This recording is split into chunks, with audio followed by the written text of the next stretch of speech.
शिव महापुराण विद्वेश्वर संहिता अध्याय 8। पृथ्वी आदि से निर्मित देव प्रतिमाओं के पूजन की विधि, उनके लिए नैवेद्य का विचार, पूजन के विभिन्न उपचारों का फल, विशेष मास, वार, तिथि एवं नक्षत्रों के योग में पूजन का विशेष फल तथा लिंग के वैज्ञानिक स्वरूप का विवेचन।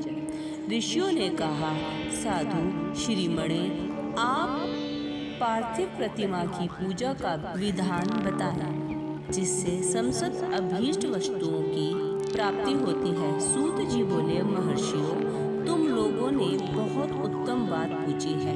पार्थिव प्रतिमा का पूजन सदा संपूर्ण मनोरथों को देने वाला है तथा दुख का तत्काल निवारण करने वाला है।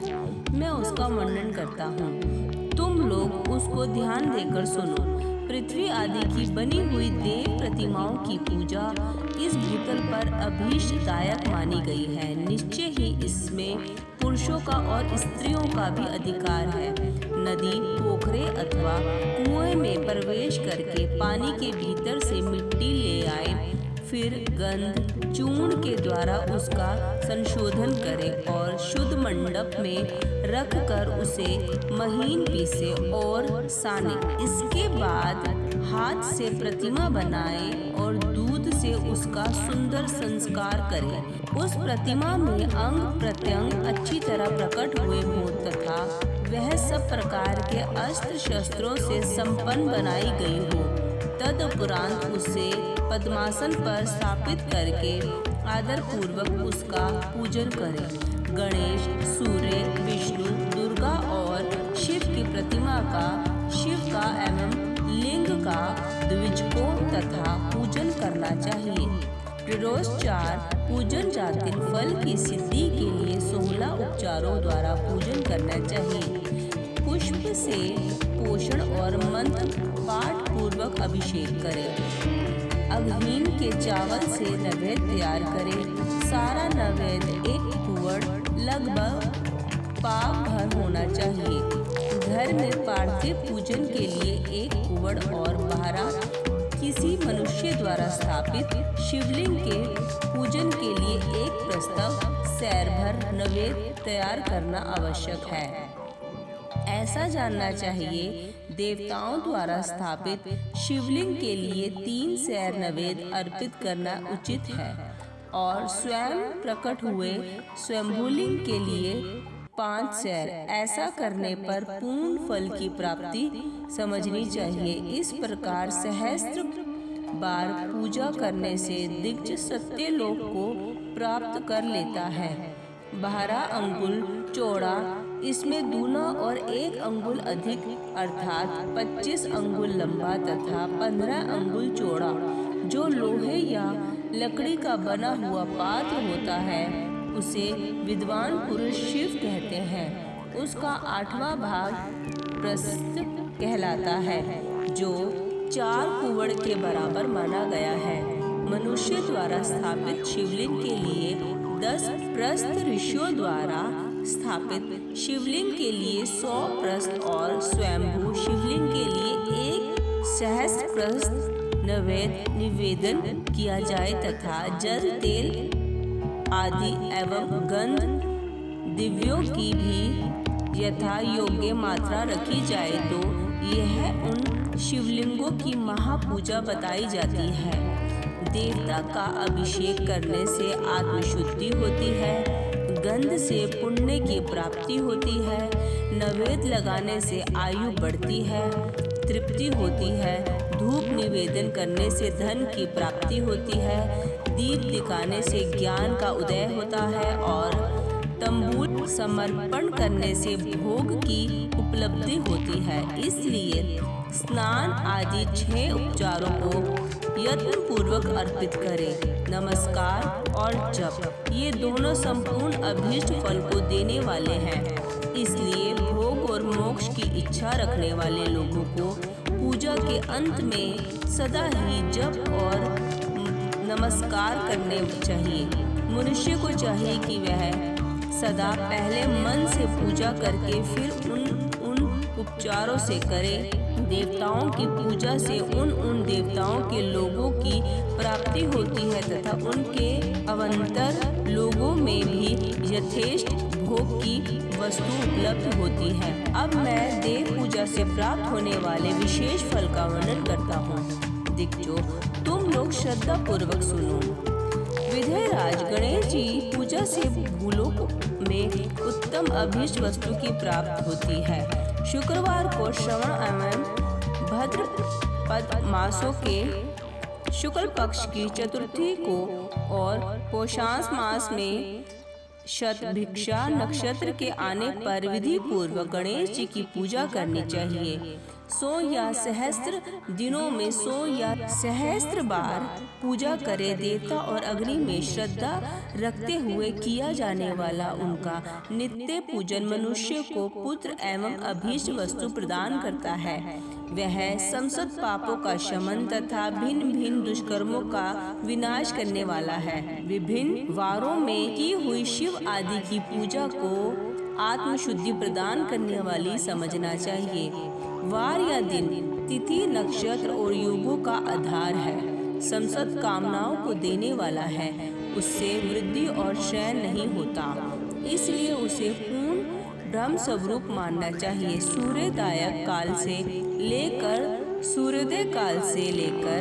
सूर्योदय काल आने तक एक वार की स्थिति मानी गई है, जो ब्राह्मण आदि सभी वर्णों के कर्मों का आधार है। विहित तिथि के पूर्ण भाग में की हुई देव पूजा मनुष्य को पूर्ण भोग प्रदान करने वाली है। यदि मध्याह्न के बाद तिथि का आरंभ होता है तो ऋतिरूप तिथि का पूर्ण भाग पितरों के श्राद्धादि कर्म के लिए उत्तम बताया जाता है। ऐसी तिथि का भर भाग ही दिन से युक्त होता है, अतः वही देव कर्म के लिए प्रशस्त माना गया है। यदि मध्याह्न काल तक तिथि रहे तो उदयवापिनी तिथि को ही देव कार्य में ग्रहण करना चाहिए। इसी तरह शुभ तिथि एवं नक्षत्र आदि की देव कार्य में ग्रहण होते हैं। वार आदि का भली भांति विचार करके पूजा और जप आदि करने चाहिए। देवों में पूजा शब्द के अर्थ की इस प्रकार योजना की गई है। पूजा में अनेक अति पूजा, यह पूजा शब्द की व्युत्पत्ति है। पुण्य का अर्थ है भोग और फल की सिद्धि एवं जिस कर्म से संपन्न होती है उसका नाम पूजा है। मनोवांछित वस्तु तथा ज्ञान से भी अभीष्ट वस्तुएं हैं। साकाम भाव वाले को अभीष्ट भोग अपेक्षित होता है और निष्काम भाव वाले को अर्थ परमार्थिक ज्ञान, ये दोनों ही पूजा शब्द के अर्थ हैं। इनकी योजना करने से पूजा शब्द की सार्थकता इस प्रकार लोक और वेद में पूजा शब्द का अर्थ विख्यात है। नित्य और नैमित्तिक कर्म कालांतर में फल देते हैं, किंतु काम्य कर्म का आदि बलिभांति अनुष्ठान हुआ तो वह तत्काल फल होता है। प्रतिदिन एक पक्ष, एक मास और एक वर्ष तक लगातार पूजन करने से उन कर्मों के फल की प्राप्ति होती है। उनमें से वैसे ही पापों का कर्मक्ष श्रेय होता है। प्रत्येक मास के कृष्ण पक्ष की चतुर्थी तिथियों को ही हुई महागणपति की पूजा एवं पक्ष के पापों का नाश करने वाली और एक पक्ष तक उत्तम भोग रूपी फल देने वाली होती है। चैत्र मास में चतुर्थी को ही की हुई पूजा एक मास तक किए गए पूजन का फल देने वाली होती है और जब सूर्य सिंह राशि पर स्थित हो उस समय भाद्रपद मास की चतुर्थी को की हुई गणेश जी की पूजा एवं एक वर्ष तक मनोवांछित भोग प्रदान करते हैं। ऐसा जानना चाहिए। श्रवण मास के रविवार को हस्त नक्षत्र से युक्त सप्तमी तिथि को तथा माघ शुक्ला सप्तमी को भगवान सूर्य का भोजन करना चाहिए। ज्येष्ठ तथा भाद्रपद मासों के बुधवार को श्रवण नक्षत्र से युक्त द्वादशी तिथि को तथा केवल द्वादशी को भी किया गया भगवान विष्णु का पूजन अभीष्ट संपत्ति को देने वाला माना गया है। श्रवण मास में की जाने वाली श्री हरि की पूजा अभीष्ट मनोरथ और आरोग्य प्रदान करने वाली होती है। अंगों एवं उपकरणों सहित पूर्वक गो आदि 12 वस्तुओं का दान करने से जिस फल की प्राप्ति होती है उसी को द्वादशी तिथि में आराधना द्वारा श्री विष्णु की तृप्ति करके मनुष्य प्राप्त कर लेता है। जो द्वादशी तिथि को भगवान विष्णु के 12 नामों द्वारा 12 ब्राह्मणों का पुरुषोत्पाद पूजन करता है वह उनकी प्रसन्नता प्राप्त कर लेता है। इसी प्रकार संपूर्ण देवताओं के विभिन्न 12 नामों का किया हुआ 12 ब्राह्मणों का पूजन उन देवताओं को प्रसन्न करने वाला है। कर्क की संक्रांति से युक्त श्रवण मास में नवमी तिथि को मृगशिरा नक्षत्र के योग में अंबिका का पूजन करें। वह संपूर्ण मनोवांछित भोगों और फलों को देने वाली है।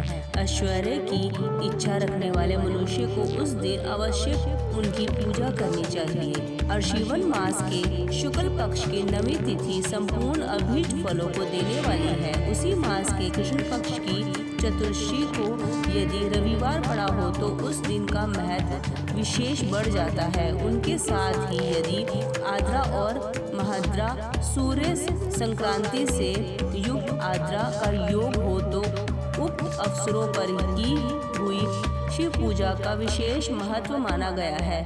माद कृष्ण चतुर्दशी को की हुई शिवजी जी की पूजा संपूर्ण अभीष्ट फलों को देने वाली है। वह मनुष्य की आयु बढ़ाती है, मृत्यु कष्टों को दूर हटाती है और समस्त सिद्धियों की प्राप्ति कराती है। ज्येष्ठ मास में चतुर्दशी को यदि महादात्रा का योग हो अथवा मार्गशीर्ष मास में किसी भी तिथि को यदि आद्रा नक्षत्र हो तो उस अवसर पर विभिन्न वस्तुओं की बनी हुई मूर्ति के रूप में शिव की जो 16 उपचारों से पूजा करता है उस पुण्यात्मा के चरणों का दर्शन करना चाहिए। भगवान शिव की पूजा मनुष्य को भोग और मोक्ष देने वाली है, ऐसा जानना चाहिए। कार्तिक मास में प्रत्येक वार और तिथि आदि में महादेव जी की पूजा का विशेष महत्व है। कार्तिक मास आने पर विद्वान पुरुष दान, तप, होम, जप और नियम आदि के द्वारा समस्त देवताओं का पूजन करें। उस पूजन में देव प्रतिमा, ब्राह्मण तथा मंत्रों का उपयोग आवश्यक है। ब्राह्मणों को भोजन कराने से भी वह पूजन कर्म संपन्न होता है। पूजक को चाहिए कि वह कामनाओं का त्याग कर पीड़ा रहित शांत हो, देवाधन से तृप्त रहे। कार्तिक मास में देवताओं का पूजन समस्त भोगों को देने वाला, व्याधियों को हर लेने वाला तथा भूतों और ग्रहों को विनाश करने वाला है। कार्तिक मास के रविवार को भगवान सूर्य की पूजा करने और तेल तथा सूती वस्त्र देने से मनुष्य के कोढ़ आदि रोगों का नाश होता है। हरे, काली मिर्च, वस्त्र और खीरा आदि का दान और ब्राह्मणों की प्रतिष्ठा करने से क्षय के रोग का नाश होता है।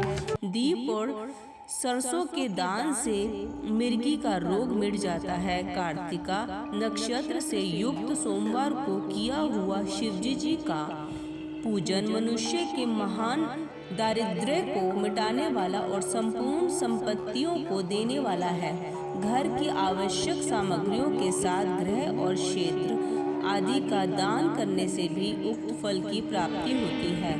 कार्तिकाय युक्त मंगलवारों को श्री संकंद का पूजन करने से तथा दीपक एवं घंटा आदि का दान देने से मनुष्य को शीघ्र ही वाक सिद्धि प्राप्त हो जाती है। उनके मुख से निकली हुई एक बात सत्य होती है। कार्तिकाय युक्त बुधवारों को किया हुआ श्री विष्णु का यजन तथा दही भात का दान मनुष्य को उत्तम संतान की प्राप्ति कराने वाला होता है। कार्तिक युक्त गुरुवारों को धन से ब्रह्मा जी का पूजन तथा मधु, सोना और घी का दान करने से मनुष्य के भोग वैभव की वृद्धि होती है। कार्तिक युक्त शुक्रवारों को गजानन गणेश जी की पूजा करने से तथा गंध, पुष्प एवं अन्न का दान देने से मानवों के भोग्य पदार्थों की वृद्धि होती है। उन दिन सोना चांदी आदि का दान करने से बाध्य को भी उत्तम पुत्री की प्राप्ति होती है। कार्तिक युक्त शनिवारों को दिक्पालों की वंदना, दिग्गजों, नागों और सेतुपालों का पूजन, त्रिनेत्रधारी रुद्र, पाप हरि विष्णु तथा ज्ञानदाता ब्रह्मा का आराधन और धन्वंतरी एवं दोनों अविनाशी कुमारों का पूजन करने से रोग, दुर्ग मृत्यु एवं अकाल मृत्यु का निवारण होता है तथा तत्कालिक व्याधियों की शांति हो जाती है। नमक, लोहा, तेल, उड़द आदि का त्रिकुट, सोंठ, पीपल और गोल, मिर्च, फल, गंध और जल आदि का घृत आदि द्रव्य पदार्थों का सुवर्ण, मोती आदि कठोर वस्तुओं का भी दान देने से स्वर्गलोक की प्राप्ति होती है। इनमें से नमक आदि का मान कम से कम 1 प्रस्थ सैर होना चाहिए और स्वर्ण आदि का मान कम से कम 1 पल। धन की संकृति से युक्त पोषक मास में उष्ण काम में शिव आदि समस्त देवताओं का पूजन क्रमशः समस्त सिद्धियों की प्राप्ति कराने वाला होता है। इस पूजन में अग्निहीन के चावल से तैयार किए हुए हविष्य का निवेद उत्तम बताया जाता है। पोषण मास में नाना प्रकार के अन्न का निवेद विशेष महत्व रखता है। मार्गशीर्ष मास में केवल अन्न का दान करने वाले मनुष्यों की ही संपूर्ण अभीष्ट फलों की प्राप्ति हो जाती है। मार्गशीर्ष मास में अन्न का दान करने वाले मनुष्य के सारे पाप नष्ट हो जाते हैं। वह अभीष्ट सिद्धि, आरोग्य, धर्म, वेद का सम्यक ज्ञान, उत्तम अनुष्ठान का फल, अहलोक और परलोक में महान भोग, अन्न में सनातन योग, मोक्ष तथा वेदांत ज्ञान की सिद्धि प्राप्त कर लेता है। जो भोग की इच्छा रखने वाला है वह मनुष्य मार्गशीर्ष मास आने पर कम से कम 3 दिन भी उपकाल में अवश्य देवताओं का पूजन करे और पौष मास को पूजन से खाली न जाने दे। उपकाल में लेकर संगव काल तक ही पोषण मास में पूजन का विशेष महत्व बताया गया है।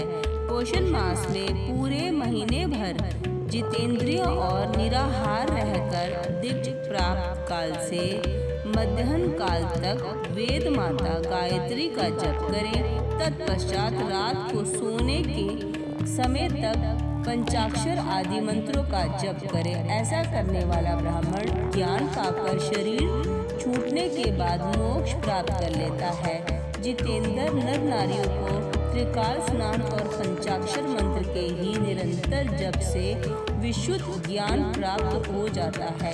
इस मंत्रों का सदा जप करने से बड़े पापों का भी नाश हो जाता है। सारा चराचर जगत बिंदु नारद स्वरूप है। बिंदु शक्ति है और नाद शिव। इस तरह यह जगत शिव शक्ति स्वरूप ही है। नाद बिंदु का और बिंदु इस जगत का आधार है। यह बिंदु और नाद शक्ति और शिव संपूर्ण जगत के आधार रूप में स्थित है। बिंदु और नारद से युक्त सब कुछ शिव स्वरूप है, क्योंकि वही सबका आधार है। आधार में ही अध्यय का समावेश अथवा लय होता है। यही सकलीकरण है। इस सकलीकरण की स्थिति से ही सृष्टि काल में जगत का प्रादुर्भाव होता है। इसमें संशय नहीं है। शिवलिंग बिंदु नारद स्वरूप है, अतः इसे जगत का कारण बताया जाता है। बिंदु देव और दान शिव, इन दोनों का संयुक्त रूप ही शिवलिंग कहलाता है। अतः जन्म के संकट से छुटकारा पाने के लिए शिवलिंग की पूजा करनी चाहिए। बिंदु रूपा देवी उमा माता है और नारद स्वरूप भगवान शिव पिता। इन माता पिता के पूजित होने से परमानंद की ही प्राप्ति होती है। अतः परमानंद का लाभ लेने के लिए शिवलिंग का विशेष रूप से पूजन करें। देवी उमा जगत की माता है और भगवान शिव जगत के पिता। जो इनकी सेवा करता है उस पुत्र पर उन दोनों माता पिता की कृपा नित्य अधिकाधिक बढ़ती रहती है। वे पूजक कर कृपा करके उसे अपना आंतरिक ऐश्वर्य प्रदान करते हैं। अतः मुनीश्वरों, आंतरिक आनंद की प्राप्ति के लिए शिवलिंग को माता पिता का स्वरूप मानकर उसकी पूजा करनी चाहिए। भर्व शिव पुरुष रूप और भार्गा शिवा अथवा शक्ति प्रकृति कहलाती है। अव्यक्त आंतरिक अधिष्ठान रूप गर्भों को पुरुष कहते हैं और संयुक्त आंतरिक अधिष्ठान भूत गर्भ को प्रकृति पुरुष आदि गर्भ है। वह प्रकृति रूप गर्भ से युक्त होने के कारण गर्भवान, क्योंकि वही प्रकृति का जनक है। प्रकृति से जो पुरुष का संयोग होता है, यदि पुरुष से उसका प्रथम जन्म कहलाता है। अव्यक्त प्रकृति से महत्वाधिक के क्रम से जो जगत का व्यक्त होना है, यही उस प्रकृति का दिव्य जन्म कहलाता है। जीव पुरुष से ही बराबर जन्म और मृत्यु को प्राप्त होता है। माया द्वारा अन्य रूप से प्रकट किया जाना ही उसका जन्म कहलाता है। जीव का शरीर जन्म काल से ही जीव 6 भाव विकारों से युक्त होने लगता है, इसलिए उसे जीव संज्ञा दी गई है। जो जन्म लेता और विविध पाशों द्वारा तनाव संबंधन में पड़ता है, उसका नाम जीव है। जन्म और बंधन जीव शब्द का अर्थ ही है। अतः जन्म मृत्यु रूपी बंधन की निवृत्ति के लिए जन्म के अधिष्ठान भूत मातृ पितृ स्वरूप शिवलिंग का पूजन करना चाहिए। गाय का दूध, गाय का दही और गाय का घी, इन तीनों को पूजन के लिए शहद और शक्कर के साथ पृथक पृथक भी रखें और इन सबको मिलाकर संपत्लित रूप से पंचामृत भी तैयार कर ले। इसके द्वारा शिवलिंग का अभिषेक एवं स्नान कराएं। फिर गाय के दूध और अन्न के मेल से नैवेद्य तैयार करके प्रमाण मंत्र धारण पूर्वक उसे भगवान शिव को अर्पित करें। संपूर्ण प्राणव को ध्वनिलिंग कहते हैं। स्वयंभुलिंग नारद स्वरूप होने के कारण नादलिंग कहा गया है। यंत्र या आर्धा बिंदु स्वरूप होने के कारण बिंदुलिंग के स्वरूप में विख्यात है। उसमें अचल स्वरूप से प्रतिष्ठित जो शिवलिंग है वह मक्कार स्वरूप है, इसलिए मक्कार लिंग कहलाता है। सवारी निकलने आदि के लिए जो चरलिंग होता है वह आकार स्वरूप होने से आकारलिंग कहा गया है। तथा पूजा की दीक्षा देने वाला जो गुरु या आचार्य है, उनका विग्रह आकार का प्रतीक होने से आकारलिंग माना गया है। इस प्रकार आकार, उकार, मकार, बिंदु, नाद और ध्वनि के रूप में लिंग के 6 भेद हैं। उन 6 लिंगों की नित्य पूजा करने से साधक जीवन मुक्त हो जाता है, इसमें संशय नहीं है।